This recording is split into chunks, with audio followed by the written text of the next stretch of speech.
Here is the summary of the science of getting rich. There is a thinking stuff from which all things are made, and which, in its original state, permits, penetrates, and fills the interspaces of the universe. A thought in this substance produces the thing that is imaged by the thought. Man can form things in his thought, and by impressing his thought upon formless substance, can cause the thing he thinks about to be created.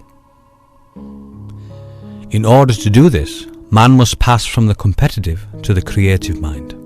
Otherwise, he cannot be in harmony with formless intelligence, which is always creative and never competitive in spirit.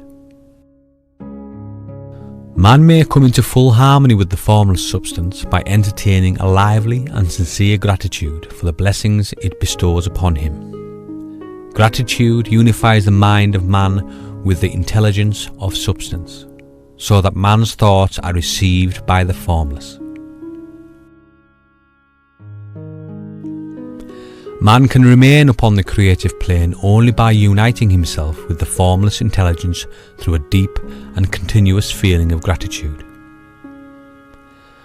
Man must form a clear and definite mental image of the things he wishes to have, to do, or to become, and he must hold this mental image in his thoughts while being deeply grateful to the Supreme that all his desires are granted to him. The man who wishes to get rich must spend his leisure hours in contemplating his vision, and in earnest thanksgiving that the reality is being given to him. Too much stress cannot be laid on the importance of frequent contemplation of the mental image, coupled with unwavering faith and devout gratitude.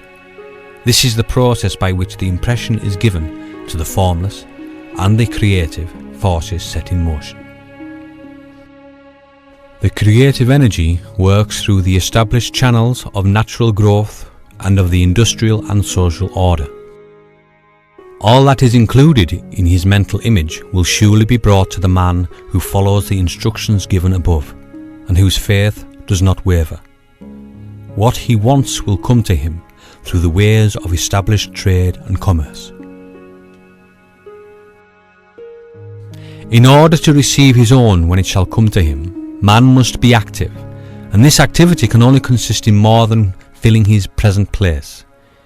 He must keep in mind the purpose to get rich through the realization of his mental image, and he must do every day all that can be done that day, taking care to do each act in a successful manner. He must give to every man a use value in excess of the cash value he receives, so that each transaction makes for more life, and he must so hold the advancing thought that the impression of increase will be communicated to all with whom he comes in contact. The men and women who practice the foregoing instructions will certainly get rich, and the riches they receive will be in exact proportion to the definiteness of their vision, the fixity of their purpose, the steadiness of their faith, and the depth of their gratitude. Thank you for listening, and if you wish to download a free PDF of The Science of Getting Rich, please go to www.thesecret.tv.